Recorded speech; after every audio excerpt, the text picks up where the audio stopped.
3.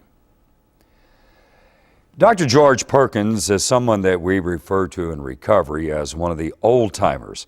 Now, this is an affectionate term and really has nothing to do with age, but with the wealth of information that he has about the recovery field and its early beginnings.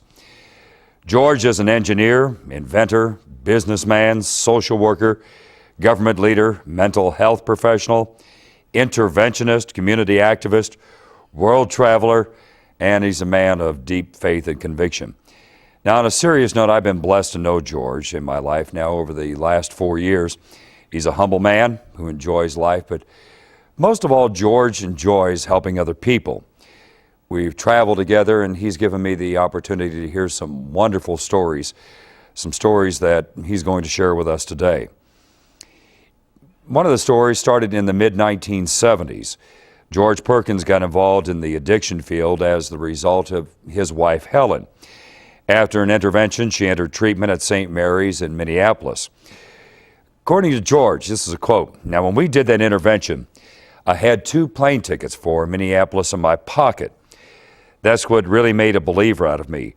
Perkins says the intervention technique worked when she got sober. She resented having it done, and I'm not sure that she ever forgave me for it. But she didn't drink either. Helen Perkins died in 1985 sober. Well, as a result of his wife's addiction, Perkins had what he called an epiphany.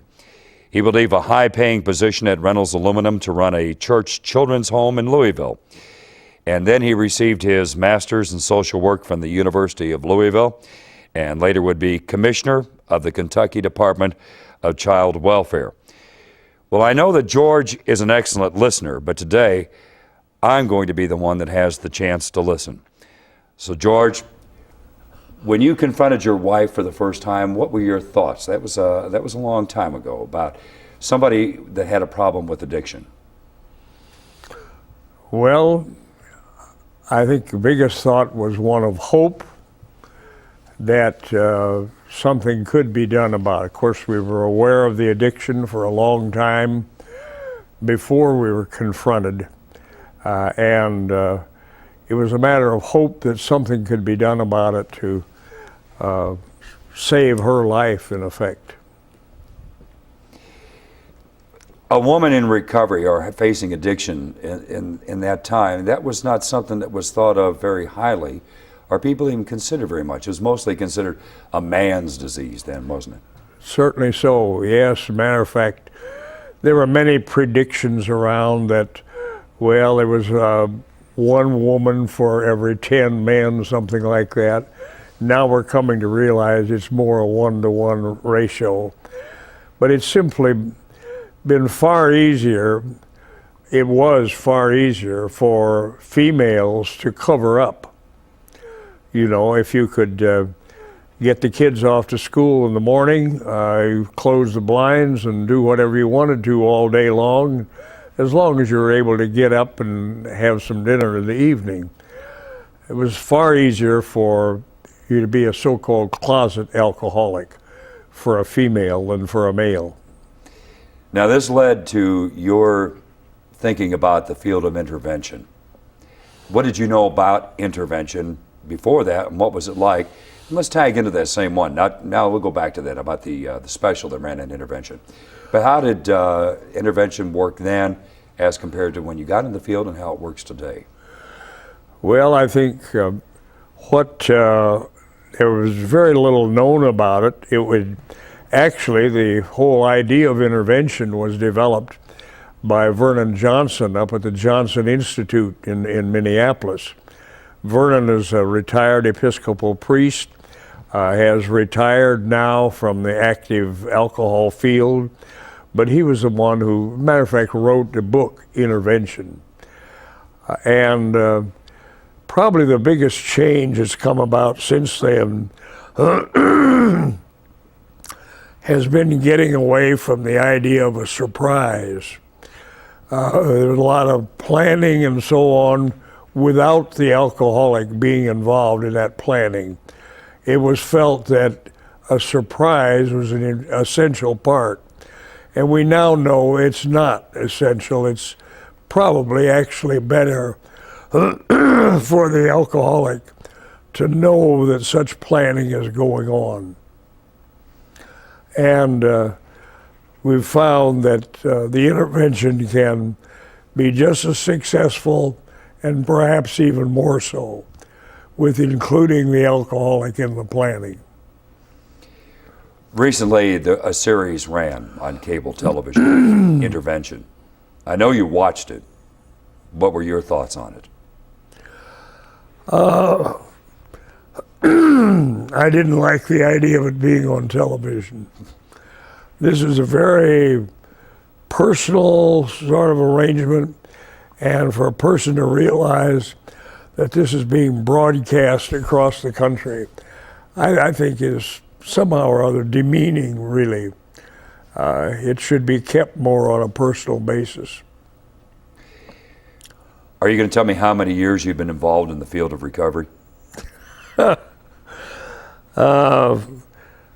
Well, to some extent, about 30, 35 years. And it was during that time I learned something about it, became aware of the fact that Helen was an alcoholic. And it was about a little over 20 years ago when she got into treatment. But I have had some knowledge of the field for about 35 years. We'll do a little backwards in time, not necessarily in order. But the field of recovery was not your first chosen profession. No, my first chosen profession was a metallurgical engineer. I went to school at Purdue and graduate school there, and then I worked 14 years for Reynolds Metals company in the aluminum business. And I was, had no particular concern about social services. I was developing applications for aluminum. That was my business, and apparently was reasonably successful at it. I wound up being in charge of product development for Reynolds Metals company, but then decided I wanted to do something different. Now, before you get away from that, because I want you to tell the whole story about working with Reynolds and what you did and what they wanted you to do, and then what changed your mind. Well, you need to go back in time a bit and realize what happened to the aluminum industry.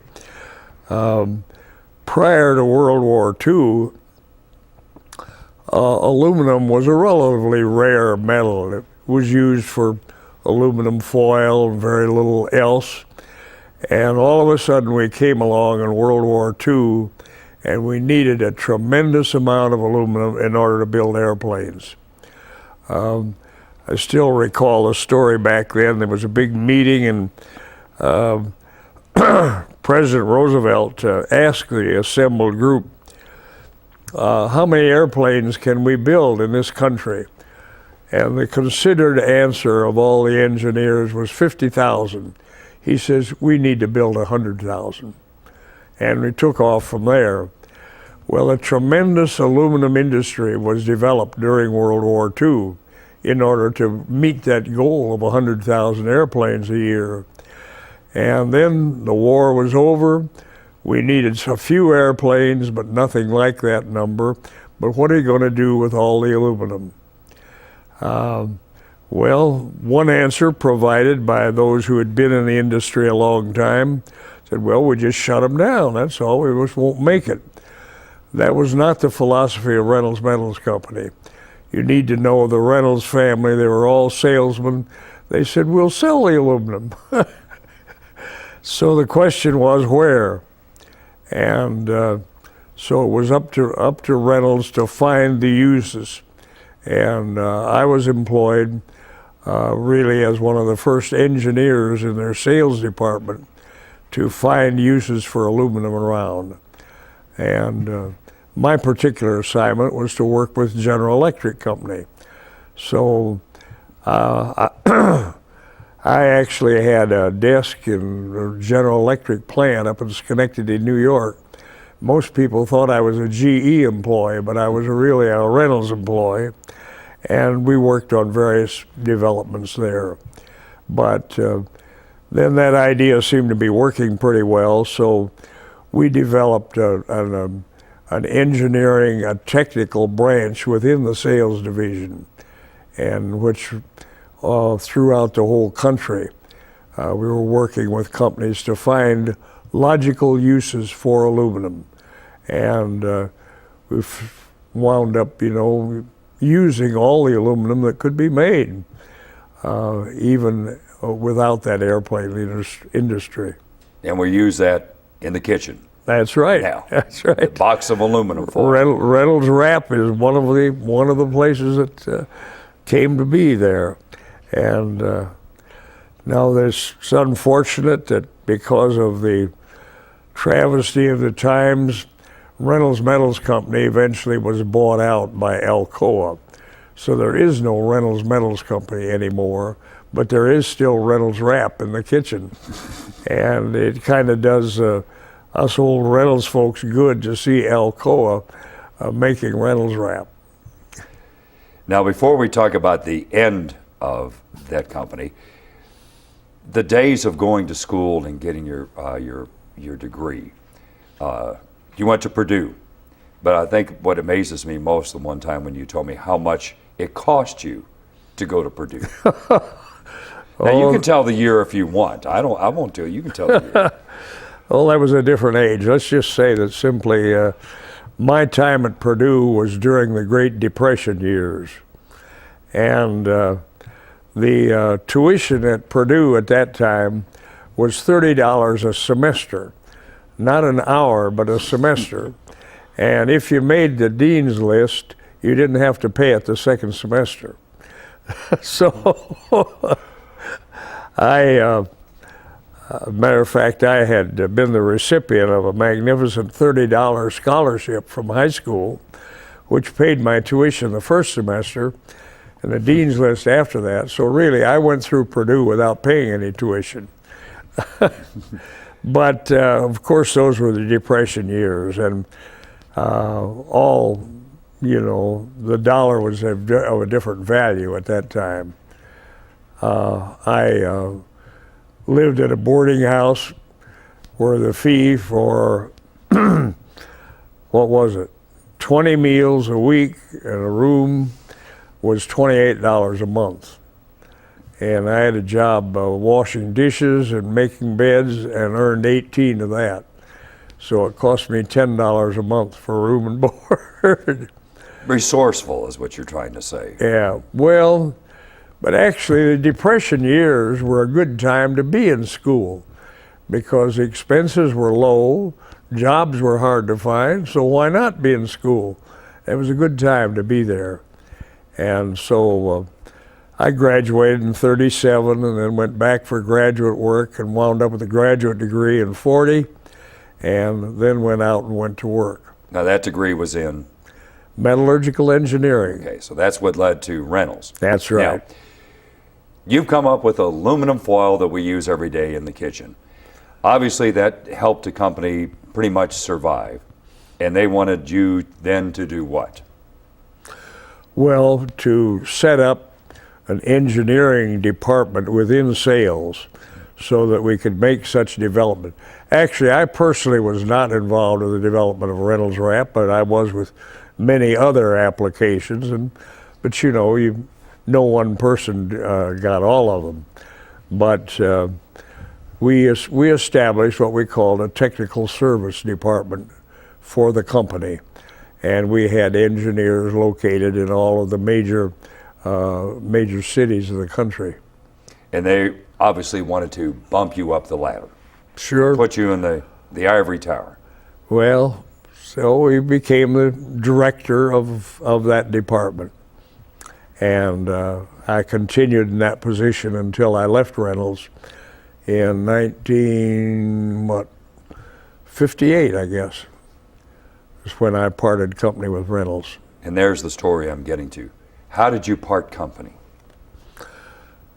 Was one of the most difficult decisions I ever had to make in my life, was going in and telling David Reynolds I wanted to leave, because Reynolds Metals Company was good to me. They not only promoted me, but were very good in all regards. And I couldn't find a thing to tell David Reynolds that was wrong with Reynolds Metals Company. I just had to tell him that I wanted to leave. And that was hard because David Reynolds and I were good friends, and we still are. But I wanted to leave and do something else. And that was? Well, I had trouble deciding first. I just knew I wanted to do something involved with helping people. And I thought about teaching, looked into that possibility, but then this possibility opened of running a church children's home, and I thought, oh, that's it. So I moved into that position in 1958. Where did that come from in your mind to run a children's home? Simply because of proximity. I lived out in the suburb of Louisville called Anchorage at that time, and that's where the children's home was. I'd gotten acquainted with the kids and with the home through work in the local church, and so it was just simply a matter of there they were, and we got acquainted, and it seemed like a possibility. Did you enjoy it? Pardon? Did you enjoy it? Oh, very much so. I liked it very much. I was there for 10 years and had really thought that probably it would be my life career, that I'd spend the rest of my life there.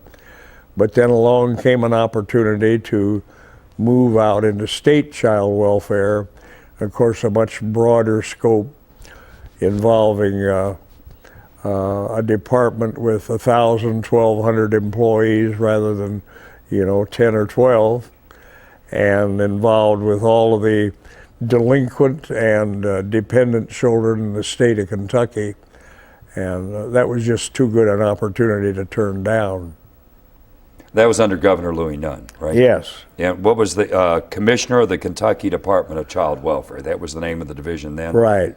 What is it today? Well, equivalent. there have been several reorganizations, and I believe there currently is a Department of Family and Children Affairs, but the old Child Welfare Department was absorbed into that.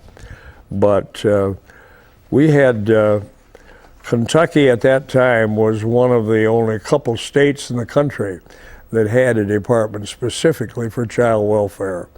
And we did some mighty good things during that 4 years there. I was always grateful for the backing of Governor Nunn in doing what we wanted to.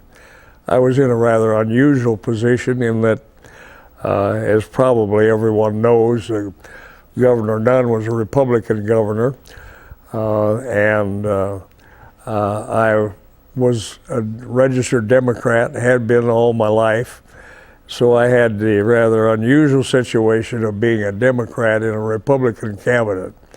But Governor Nunn and I were on very good terms, and he supported all the activities that we wanted to carry out. We were able during the 4 years to close down what was really a hellhole of an institution. We had an institution with about 1,000 or 1,100 kids in it, and we closed that down and placed all the kids in small, manageable camps of 50 or 60 people in each one. And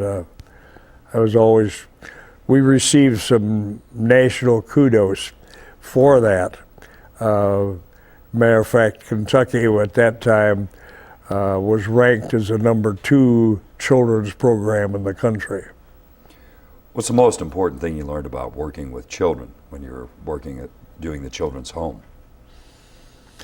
Oh, wow.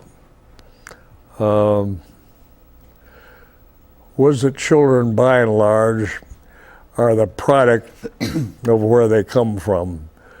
And it's not a matter of nature or nurture, it's a combination of the two.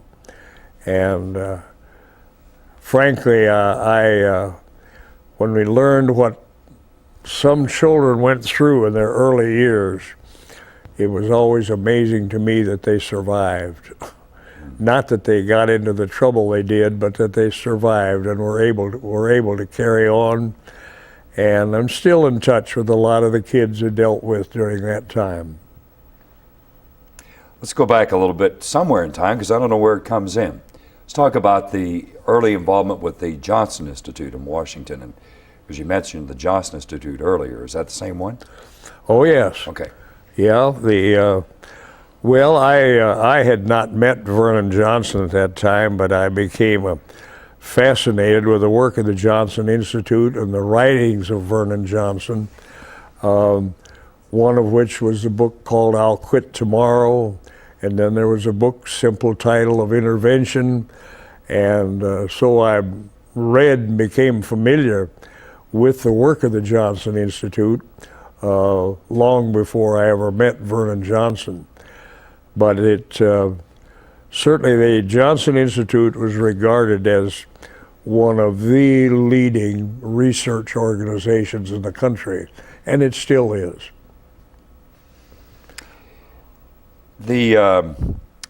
Let's move on then to another date.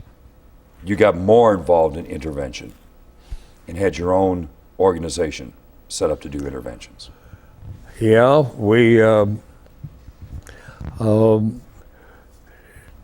along the line somewhere, I and some others who were working with me decided that there needed to be an organization to promote the idea of interventions. And so we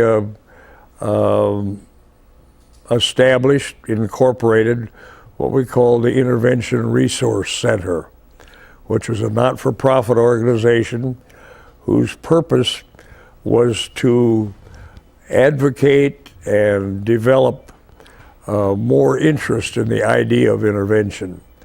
And that activity is still going on. It's now under the aegis of the Morton Center in Louisville, but I think it has done a lot of good in the way of promoting and making people more aware of the idea of intervention, because there's been too much of a tendency of feeling, well, this person's an alcoholic, there's nothing you can do about it. As a matter of fact, I've had professional people on a friendly basis approach me and say, George, why are you worried about this idea of intervention? You know there's nothing can be done about alcoholism. It's a hopeless field. And well, now, of course, we laugh at that now because we know of recovery, that there are thousands and hundreds of thousands of people recovering successful. But there's still an awful lot of people who don't know that and don't believe it. Which leads me into talking about, is there a difference today as compared to years ago? Is there any difference between the alcoholic addict then than today? Or are we just seeing it differently? I don't think there's any real difference in the individuals. It's the same problem. The person develops a disease of alcoholism. And I think it's the same disease today that it was 50 years ago, probably 1,000 years ago. But we know more about it now, and we realize that it's not a matter of willpower or a matter of a person just deciding he's not going to drink.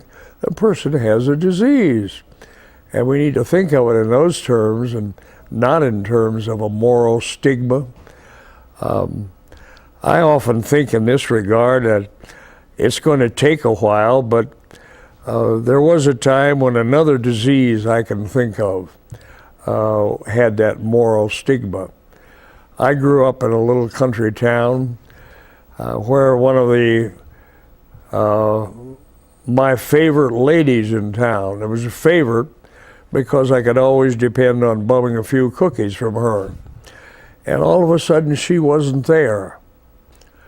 And so I asked my parents, what happened? Well, she went away. She went away.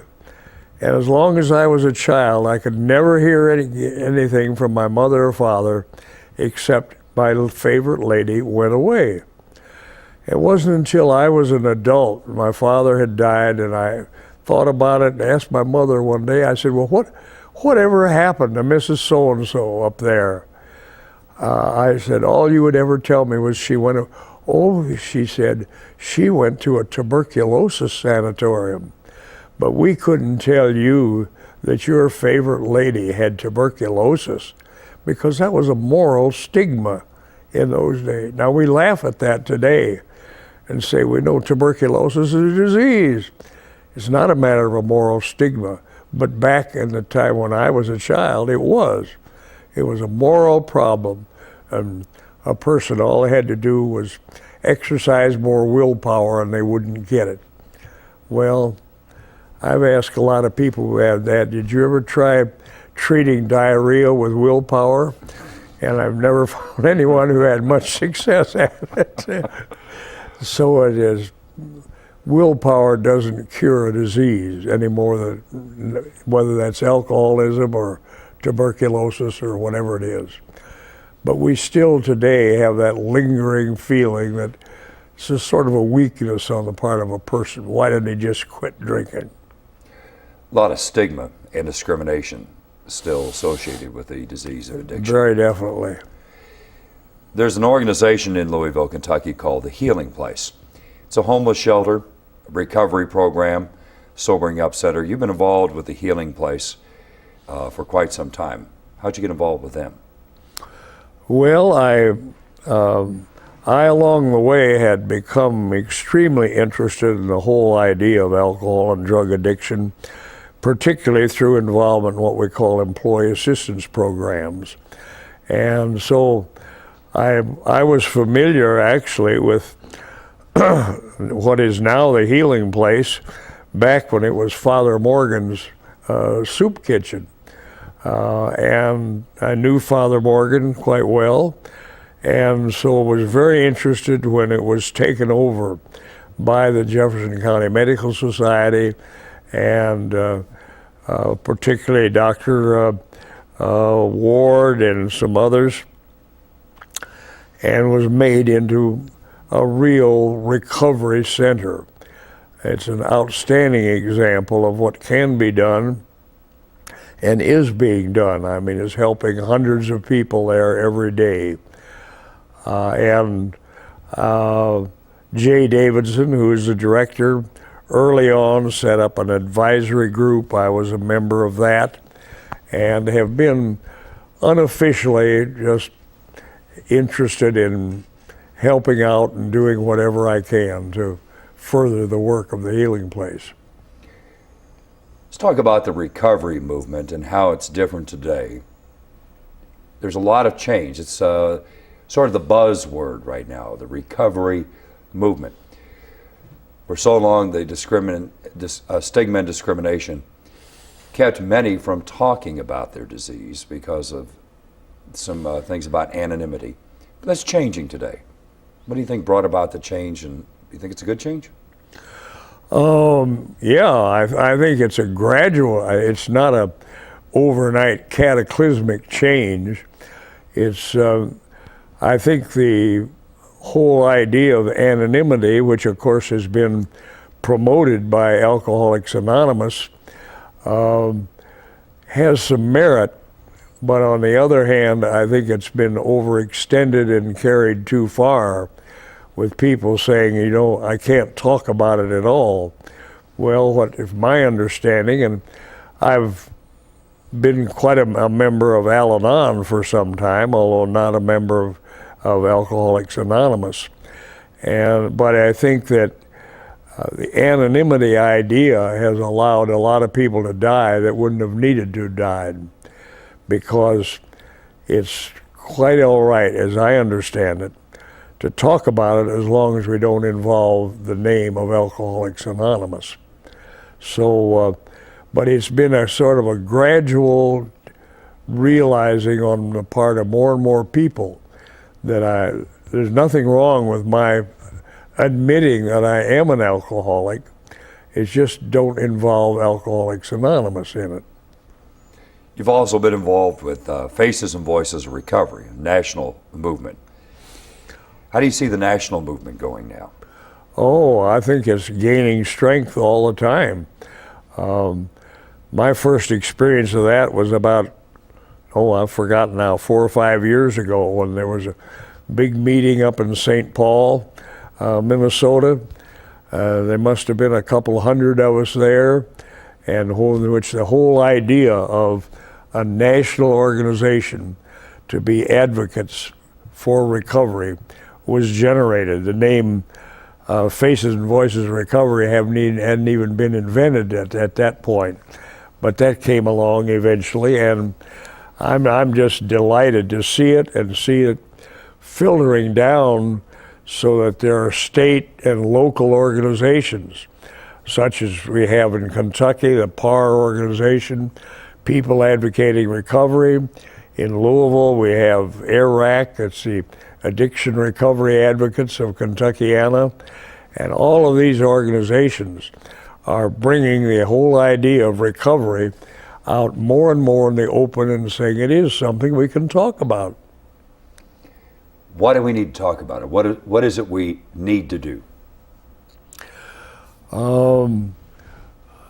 We need to talk about it. Simple answer.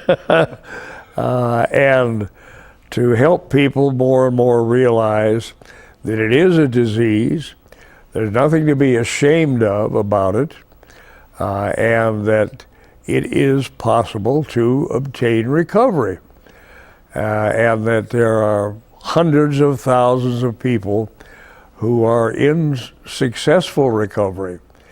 Unfortunately, relapse is often a part of recovery, and it needs to be looked at just as a normal part of it. It's not the end of the world.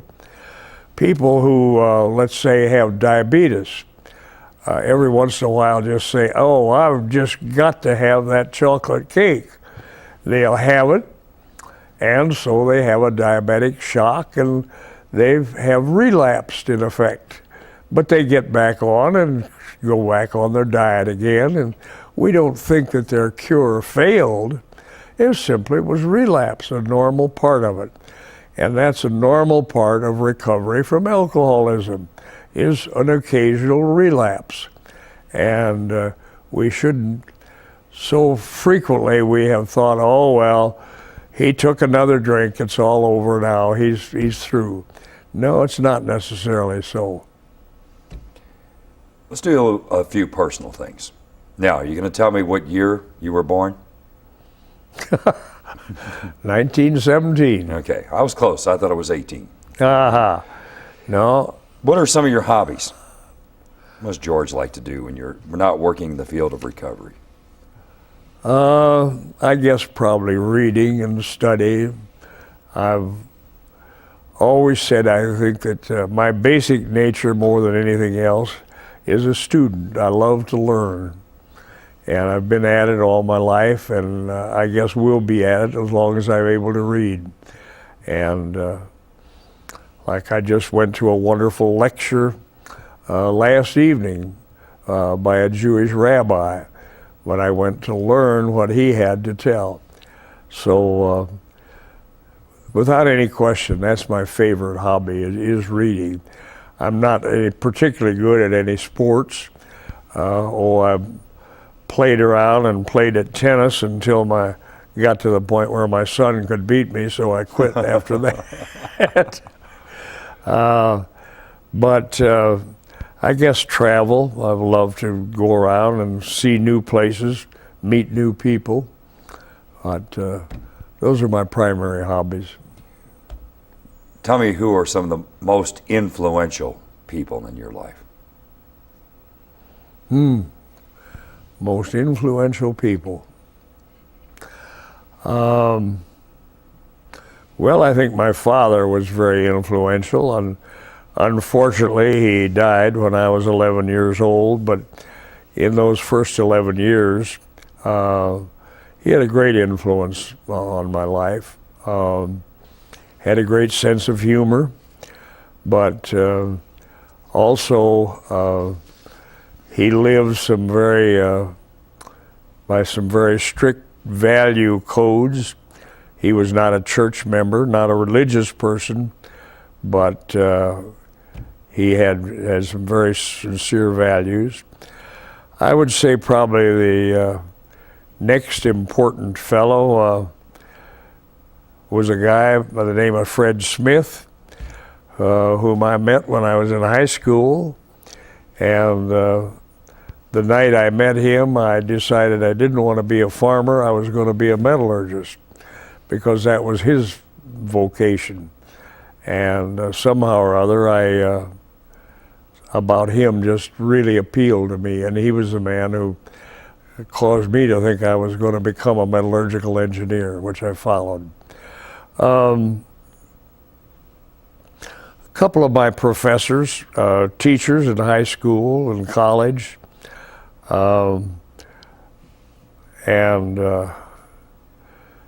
they were people who formed warm relationships and always had time to listen to you.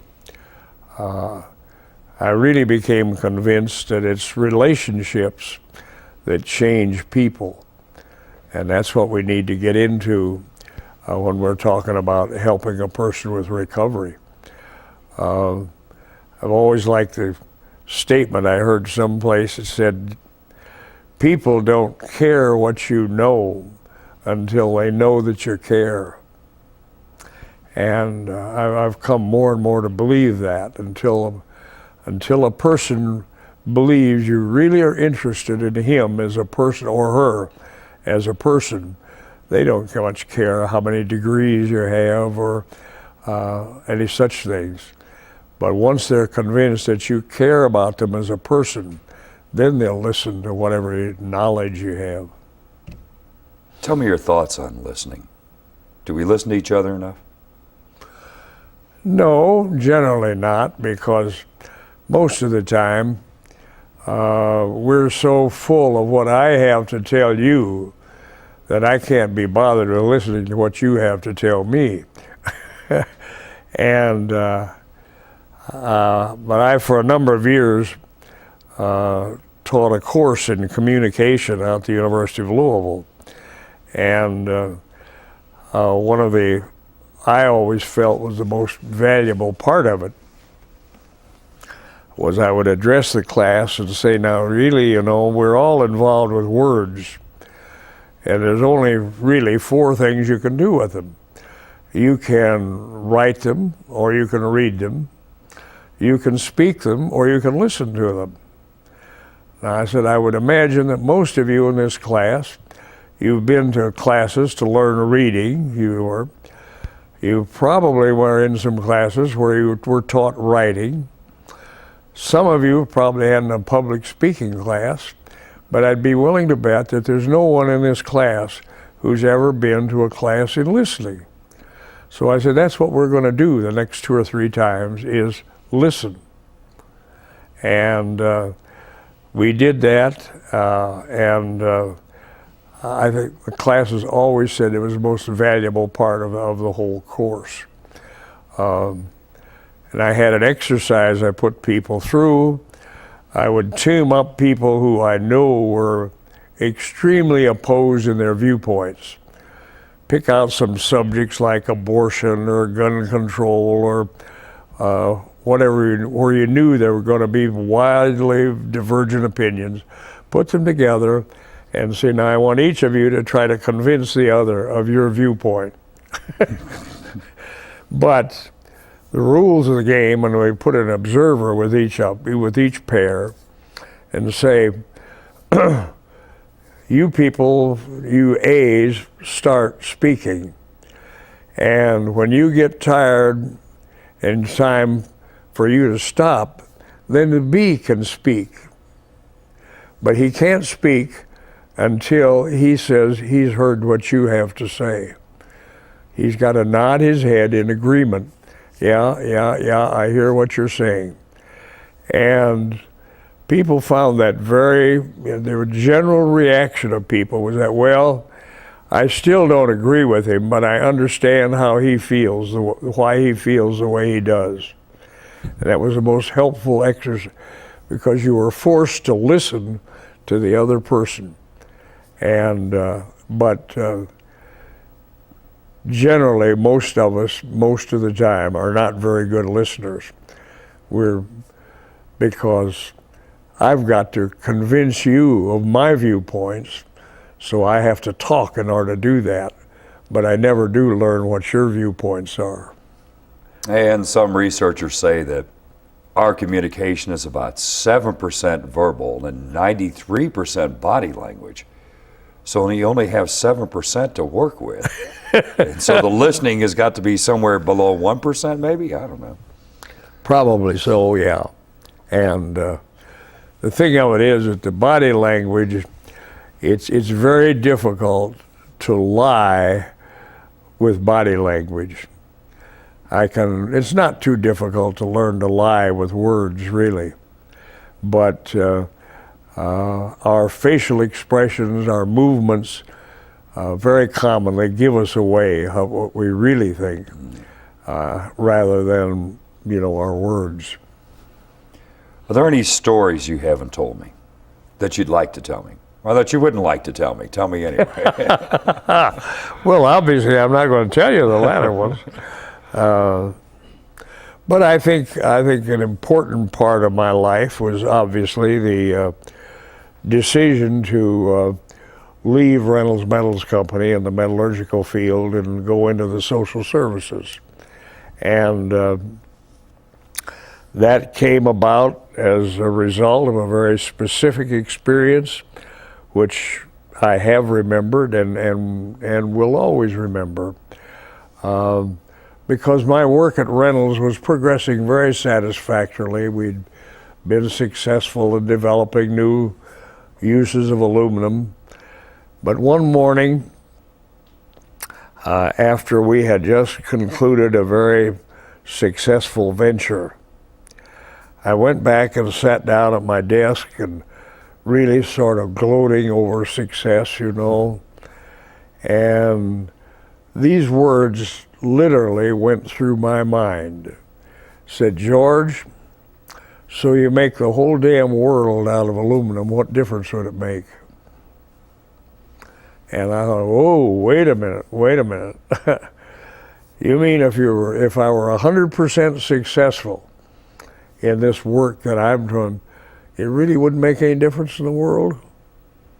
And I thought, well, if that's true, then you better be looking for something else to do, because you're never going to be satisfied. And so that's when I really made the decision to leave the metallurgical field and find something else to do. And I started exploring around and thought about teaching, and anyway, this opportunity came up at the children's home, and that's when I seized on that. Last question I have for you. Now, I know you're a humble person, and I mean that sincerely. How would you like people to remember George Perkins? Oh, wow.